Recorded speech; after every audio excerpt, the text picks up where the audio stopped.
मेरे सम्मानित शिक्षक साथियों व मेरे प्यारे बच्चों, मैं पवन कुमार आपका स्वागत करता हूं राजकीय प्राथमिक पाठशाला जल्लोपुर में। आज हम जानते हैं जासूस जमील के बारे में। कहाँ है जासूस जमील? 5वीं क्लास की किताब झिलमिल का चैप्टर 6 पार्ट 6, उसके अंदर कौन है? जासूस जमील। और वो जासूस जमील हम सबके अंदर भी होता है। कैसे होता है? कैसे? चलो पता करें। हाँ, ये हमें पता चलेगा जब हम पाठ को पढ़ना शुरू करेंगे तो पता चलेगा हाँ कि ये जासूस जमील हमारे अंदर भी है। और कभी कभी हमें महसूस होता है कि हाँ हम भी जासूस हैं और हम भी करते हैं जासूसी। कैसे करते हैं? आइए देखते हैं। जासूस जमील पाठ नंबर 6, हमारी हिंदी की किताब झिलमिल का चैप्टर 6। तो चलिए पहले हम लेसन को रीड करते हैं। और रीड कैसे करते हैं?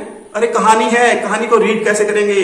अरे रीड भी करेंगे और समझेंगे और इसमें हम खुद भी दिखाई देंगे। मजा आएगा। करते हैं एक टूर। कहाँ का? जासूसी का, जमील के साथ। जमील के गांव में क्या क्या होता है? नाम तो उसका है जमील, पर जमील को जानने वाले उसे जासूस जमील कहते हैं। जासूस जमील। जासूसी क्या होती है? जब हमें किसी बात का पता लगाना होता है कि कोई काम कैसे हुआ, क्यों हुआ, कहाँ हुआ। हमारे मन में भी बहुत सारे प्रश्न उठते हैं किसी चीज को देख के कि ये कैसे आई यहाँ पे, ये ऐसी कैसी है, ये यहाँ क्यों है। हाँ, इसका मतलब आपके अंदर भी एक जासूस है। जासूस कौन है? तो चलो अब हम देखते हैं कि जासूस है कौन और कहां से है। जमील था भी जासूस किस्म का लड़का। जासूस किस्म का लड़का कैसे? उसका स्वभाव में शक करना, सांस लेने और खाना खाने जैसा था। सांस लेने और खाना खाने जैसा कैसे?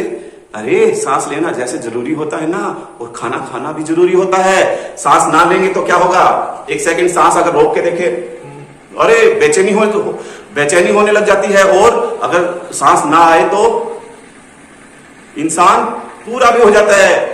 और खाना खाना भी जैसे जरूरी है। खाना खाए बिना हमें भूख लगती है, शरीर कमजोर हो जाता है, चक्कर आता है और हम गिर जाते हैं, है ना। तो जिस तरह सांस लेना और खाना खाना जरूरी है, उसी तरह उसके स्वभाव में भी शक करना जरूरी है। वह किसी पर भी किसी तरह का शक कर सकता था। शक करना, वैसे तो शक करना बुरी बात है, किसी पे बेवजह शक नहीं करना चाहिए, लेकिन जासूस जमील तो जासूस जमील था। जासूस जमील किसी को भी सीधे नहीं देखता था। सीधे नहीं देखता था? सीधे नहीं देखता? ये क्या बात हुई भी? सीधे नहीं देखना। चलो अगली लाइन में पढ़ते हैं, क्या कहना चाहते हैं। वह शरीर को खास तरह से टेढ़ा करता, चेहरे को दाएं और बाएं घुमाकर तिरछी नजर से देखता, भले ही देखी जा रही चीज पत्थर हो या इंसान। सीधा नहीं देखना, टेढ़ा, दाएं और बाएं, दाएं और बाएं। आपको समझाया था ना कि दाएं क्या होता है और बाएं क्या होता है। डी बन जाए वो दाएं, बी बन जाए वो बाएं। तो कैसे देखता? ऐसे शक भरी निगाह से ऐसे देखता रहता। क्या बात है, ये यहाँ क्यों है, ये क्या कर रहा है, कुछ गड़बड़ तो नहीं है, ये सोचता रहता। कौन? जासूस जमील। अरे आप भी सोचने लगे। जासूसी वाले गुण आप में भी आने शुरू हो गए हैं। चलो फिर देखते हैं आगे क्या हुआ। जमील के बाल हमेशा माथे पर बिखरे रहते। बाल माथे पे बिखरे रहते। उसकी बड़ी बड़ी आंखें देखने वाले को असरदार बनाती थी। बड़ी बड़ी आंखें, देखो मेरी आंखें भी बड़ी बड़ी दिख रही है ना। शीशे में अपनी आंखें भी देख लेना, बड़ी बड़ी दिखेंगी। जैसे घूर के देखोगे किसी को तो जमील की भी ऐसे ही खिसकती पतलून बार बार पतलून खिसक जा रही है नीचे। और खास तरह से झटका देकर बार बार ऊपर करता रहता। खास तरह से झटका देके एक तरीका होता है, जब आपकी पतलून पैंट नीचे खिसक जाती है, क्यों? कमर पतली है, पैंट बड़ी है तो नीचे खिसकेगी। कुछ खाया पिया करो, मोटे मजबूत तो हो जाओ, फिर नहीं खिसकेगी। उसकी भी खिसकती रहती। किसकी? जासूस जमील की। फिर जासूस जमील क्या करता? ऐसे झटका देता और ऊपर कर लेता। ठीक है। जमील ने जासूसी के कारनामों नई वजह उसकी अपनी बकरी कल्लो थी। ओहो, जासूसी की वजह क्या निकल के आई? उसकी बकरी का क्या नाम है? कल्लो। अरे आप भी तो अपनी गाय का, भैंस का, बकरी का नाम रख देते हो। आपके घर पे डॉगी है तो उसका भी आपने नाम कुछ ना कुछ तो रखा होगा। हाँ, तो उसने जासूस जमील ने अपनी बकरी का नाम रखा था कल्लो। ये देखिए, इसमें जासूस जमील और उसका दोस्त है। उसके दोस्त का क्या नाम है? जमील के दोस्त का क्या नाम है जानते हैं? नहीं पढ़ा, अभी नहीं आया है दोस्त के नाम। अभी दोस्त का नाम आएगा, अभी सिर्फ तस्वीर आई है। तस्वीर दो करैक्टर दिखाई दे रहे हैं हमें और एक बकरी। इनमें एक है जासूस जमील और एक है कल्लो बकरी। हाँ, और जो तीसरा करैक्टर है ये वाला है, ये कौन है? इसका चलो हम पता करते हैं। ये हमें ये जो अगला ये है 29 नंबर पेज। अब इसका अगला पेज आएगा, उसमें हमें पता चलेगा। अब आप अपनी बुक का नेक्स्ट पेज निकाल लें। अब ये पेज नंबर 30 आ गया आपकी किताब का। हुआ यह था कि कल्लो पिछले 2-3 सप्ताह से कम दूध दे रही थी। जो कल्लो है वो क्या है? दूध कम दे रही है पिछले 2-3 सप्ताह से। ये तो सोचने वाली बात हो गई। अब दूध कम क्यों दे रही है? जमील को शक था कि कोई चोरी से कल्लो का दूध निकाल रहा है। अरे फिर जमील के शक की सुई नंदू पर थी। इस पे आ गई नंदू पे। नंदू, अब वो जो तीसरा कैरेक्टर है वो कौन है? नंदू का। जमील को नंदू पे शक होने लगा कि उसकी बकरी जो है कल्लो बकरी जो दूध कम दे रही है वो दूध कोई निकाल रहा है। और कौन निकाल रहा है? घूम फिर के अपने दोस्त नंदू पे उसको शक होने लगा कि कहीं नंदू तो ऐसा नहीं कर रहा। चलो जासूसी की जाए, पता किया जाए ऐसा क्यों हो रहा है। चलो अब हम भी आगे देखते हैं आगे फिर क्या किया जमील ने। अब जमील क्या करेगा? नंदू जमील का हम उम्र और पड़ोसी था। हम उम्र मतलब उसकी ही उम्र का। जमील को तो शक होने लगा कि कुछ ना कुछ नंदू ही गड़बड़ कर रहा है। शक का कारण यह था कि नंदू पहले से अधिक तंदुरुस्त हो गया था। ओहो, ये वजह थी शक की। जमील को लग रहा था कि नंदू बकरी का दूध पीने की वजह से तंदुरुस्त हुआ है। बकरी का दूध पी पी के तंदुरुस्त हो गया है मेरी बकरी का। जमील यही सोच रहा था अपने दोस्त नंदू के बारे में। अब पकड़ में आया मेरी बकरी का दूध कौन पी रहा है। जमील अंदर ही अंदर ये सोच के वह जमील को भूख सताने लगी। पर जासूसी के इस महान काम के लिए भूख और प्यास का बलिदान तो करना ही था। जमील को भूख, अब वो भूखा हो गया, सारा दिन कुछ ना कुछ काम करेगा तो भूख तो लगेगी। तो भूखा हो गया, लेकिन दिमाग में एक ही बात चल रही बार बार। क्या बात? कि जासूसी करनी होगी मुझे। किस बात की? कि बकरी कल्लो का दूध नंदू पी रहा है। अब मुझे ये रंगे हाथों भी पकड़ना पड़ेगा, वरना तो ये हाँ ही नहीं भरेगा कि मैं तो कह देगा मैं तो नहीं पीता। अब तो कोई सबूत भी नहीं है पी रहा है क्या। वो तो सिर्फ अपने दिमाग में सोच रहा है। और क्यों? क्योंकि नंदू हर रोज मोटा ताजा तंदुरुस्त होता आ रहा है, तो जरूर ये मेरी बकरी का ही दूध पी रहा है। अब फिर देखते हैं फिर जमील ने क्या किया। जब भी जमील और नंदू का आमना सामना होता, जब भी आमने सामने, घर है पड़ोसी है तो खेलते हुए तो भी आमने सामने आएंगे, इधर उधर आते जाते होंगे तो भी आमने सामने आएंगे। तो फिर क्या होता? जब वो आमने सामने होते, जमील नंदू को चेहरा घुमाकर तिरछी नजर से देखता, मानो कह रहा हो। नजर घुमा के ऐसे तिरछी नजर से देखना, मानो कुछ कह रहा हो। क्या कह रहा हो? देखते हैं। मुझे पता है बच्चू, बकरी का दूध कौन पीता है।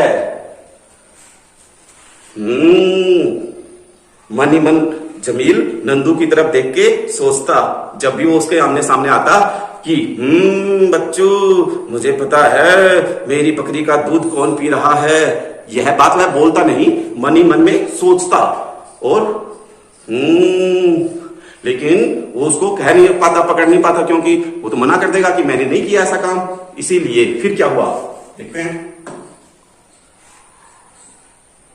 जमील को हैरानी होती कि नंदू पर इसका कोई असर नहीं हो रहा था। वो घूम घूम के देख रहा। अब जमील को हैरानी हो रही कि मैं तो इतना सोच रहा हूं, इसको टेढ़ा टेढ़ा देखता हूं भी हूं, लेकिन इस पे कोई असर ही नहीं आ रहा। ऐसा क्यों? हैरान। फिर क्या हुआ देखें। इसलिए जमील ने तय किया, अब जमील ने तय किया कि नंदू का पीछा किया जाए। अब नंदू जहां जाएगा वहां उसके पीछे पीछे उसका पीछा करना चाहिए मुझे। उसने नंदू का पीछा किया, उसे आधे गांव का चक्कर लगाना पड़ा और नंदू के पीछे पीछे उसके खेत तक भी जाना पड़ा। अब उसके खेत में भी गांव में भी वो जहां जाता उसके पीछे पीछे छिपा छिपा चोरी चोरी उसके पीछे पीछे जाने लगा। गांव का चक्कर तो लगाना पड़ा, उसके खेत भी जाना पड़ा, लेकिन जासूसी तो करनी थी क्योंकि कल्लों का दूध कम हो रहा था और नंदू इसको पी रहा था। ये बात जमील समझ रहा था। ऐसा था या नहीं था वो तो हम पाठ पूरा पढ़ेंगे तभी पता चलेगा ना। पेज नंबर 30 चल रहा है आपका किताब का। हाँ, फिर क्या हुआ देखते हैं। फिर जमील ने बकरियों पर नजर रखने का फैसला किया। अब क्या हुआ, अब उसका पीछा करना तो बेकार हो गया। अब क्या हुआ, जमील ने सोचा क्यों ना मैं अपनी बकरियों का पीछा करूं। नंदू तो पूरे गांव में घूम रहा है, खेत में घूम रहा है, मुझे कुछ मिल नहीं रहा, जासूसी कर रहा हूं, मुझे कोई सबूत नहीं मिल पा रहा कि ये मेरे बकरी का दूध पी रहा है, क्यों ना मैं अपनी बकरियों का पीछा करूं। अब जमील ने बकरियों का पीछा का फैसला कर लिया। इसलिए अब्बू जैसे ही बकरियां लेकर निकले, जमील उनके पीछे हो लिया। अब्बू मतलब पापा जैसे ही बकरी लेके खेत में गांव में चराने के लिए गए तो क्या किया, जमील उनके पीछे पीछे चल दिया। जमील के अब्बू जंगल पहुंचकर एक पीपल के नीचे बैठ गए। जंगल में पहुंचने के बाद पीपल का एक बड़ा सा पेड़ था, छाया, घनी छाया, तो उसके नीचे पापा अब्बू उसके नीचे बैठ गए। जमील पास में आम की आड़ में छिपकर बकरियों की निगरानी करने लगा। अब जमील ने क्या किया, जो पास में एक आड़ लेके और वहां छिपके बैठ गया कि देखने लगा अब मैं आज तो मैं बकरियों की पूरी ध्यान रखूंगा, ऐसा क्या गड़बड़ हो रही है, किस समय नंदू आएगा और बकरियों का दूध पी के जाएगा, मैं पूरा ध्यान रखूंगा आज। जमील ये सोच रहा था। कौन सोच रहा था, ये जमील। फिर देखते हैं फिर क्या हुआ। कुछ देर बाद ही उसे प्यास लगने लगी। अब प्यास लगी, दोपहर में अब्बू ने कपड़े की पोटली से खाना निकाला और खाने लगे। पापा है, अब्बू है, वो दोपहर में कपड़े की पोटली में जो अपना खाना लेके गए थे वो निकाला और दोपहर में अपना खाना शुरू कर दिया। फिर क्या हुआ, खाना खाने के बाद क्या होता है, दोपहर में जब हम खाना खाते हैं उसके बाद हमें क्या आती है, नींद। हम सो जाते हैं पंखा कूलर चला के। अगर ताजी हवा, पेड़ के नीचे सो रहे हैं तो वहां पे तो हवा वैसे ही ताजी चलती है तो हमें नींद वैसे ही आ जाएगी। अब फिर क्या हुआ, वही हुआ। यह देखकर जमील को भी भूख सताने लगी, पर जासूसी के इस महान काम के लिए भूख और प्यास का बलिदान तो करना था। जासूसी का इतना बड़ा जो काम कर रहा था वो, उसके लिए अब उसको भूख और प्यास दोनों ही त्यागनी पड़ी। छिपके रहना था, अगर पानी पीने के लिए या खाने के लिए बाहर आता तो सबको पता चल जाता। फिर जासूसी क्या होती, जासूसी तो वो करनी होती है ना कि किसी को पता भी ना चले और हमें बात का पता भी चल जाए। खाना खाकर अब्बू ने पेड़ की छांव में अंगोछा बिछाया और सो गए। अब फादर साहब, पापा तो खाना खाने के बाद बकरियां चल रही थी, अंगोछा अपना उतारा कंधे से, उसको बिछाया और बिछा के उसके ऊपर लेटे और लेटते ही जैसे हवा चल रही थी, नींद तो आनी थी, नींद आ गई और सो गए। हाँ, अब क्या हुआ, यह देखकर जासूस जमील ने सोचा,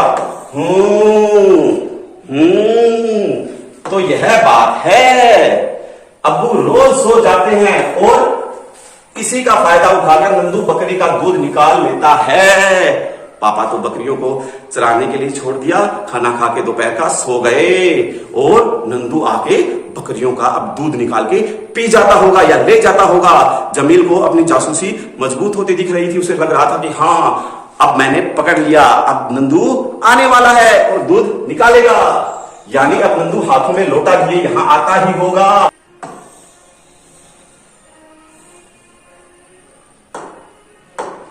ये पिताजी है, अब्बू है, सो रहे हैं, ये कल्लो बकरी है जो पास में चल रही है। फिर क्या हुआ देखते हैं। जमील अब बेसब्री से नंदू के आने का इंतजार कर रहा था। बेसब्री मतलब अब उसे इंतजार नहीं हो रहा था, वो इंतजार कर रहा था कि अब जल्दी से नंदू लड़का लेके आएगा और जैसे ही दूध निकालना शुरू करेगा उसको पकड़ लूंगा और वो अब मना भी नहीं कर पाएगा। ये हुई मेरी जासूसी, ये वो सोच रहा था। अब आगे होता क्या है वो हम देखते हैं। इसी बीच पीपल से बंदर 4-5 बच्चे नीचे उतरे और बकरियों के आसपास उछल कूद करने लगे। पीपल के पेड़ से बंदर नीचे उतरे, नीचे कूदे, बंदर के बच्चे भी थे और वहां पे बकरियों के साथ उछल कूद करने लगे, उनके साथ खेलने लगे। बकरियों पर बंदरों के आने का कोई असर नहीं पड़ा। बकरियों पे तो कोई असर नहीं पड़ा क्योंकि बंदर उनके साथ ही खेल रहे थे, वरना तो डर जाती। इसका मतलब वो हर रोज लगातार उनके साथ खेलते हैं। लगता था बकरियां बंदरों के साथ रहने की आदी हो गई है, वो उनके साथ काफी दिनों से उसके साथ खेल रहे हैं तो वो उसकी आदी हो गई, उनको आदत हो गई है, अब उनसे डरती नहीं है। बंदर का एक बच्चा जमील की बकरी कल्लों के पास आ गया और उसका दूध पीने लगा। अरे ये क्या हो रहा है? बंदर का छोटा सा बच्चा आया, कल्लों के पास गया जो जमील की बकरी है, और क्या करने लगा? अरे ये क्या कर रहा है? ये तो दूध पी रहा है बकरी का। Oh no! फिर क्या हुआ देखते हैं। बंदर का बच्चा जब दूध पीता रहा तब तक कल्लो अपनी जगह चुपचाप खड़ी रही। अब कल्लो बकरी भी हिल नहीं रही थी क्योंकि बंदर दूध पी रहा था।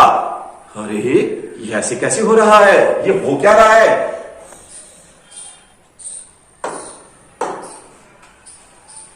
जमील ने भी यह सब देखा तो उसके आश्चर्य का ठिकाना न रहा। अच्छा तो ये मामला है, दूध बंदर के बच्चे पी जाते हैं। फिर जमील ने शरीर को खास तरह से टेढ़ा किया और अपने ही कंधे को तिरछी नजर से देखते हुए बुदबुदाया।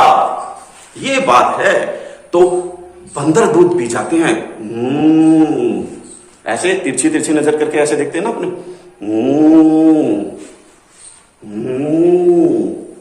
ये बात है, जमील ने ऐसे किया और फिर क्या बुदबुदाया? पता करना पड़ेगा कि बंदर के बच्चे को बकरी का दूध पीना किसने सिखाया। अब जमील के दिमाग में एक नया पर्सन आ गया, एक नया जासूसी का टॉपिक मिल गया। तो ये बात है कि नंदू तो दूध नहीं पी रहा, मेरा शक गलत गया, अपने दोस्त पे मैंने शक किया। अब नई बात दिमाग में चल पड़ी कि अब मुझे यह पता करना पड़ेगा कि बकरी के दूध को पीना बंदर को किसने सिखाया। एक नया पर्सन। मजेदार कहानी थी ना?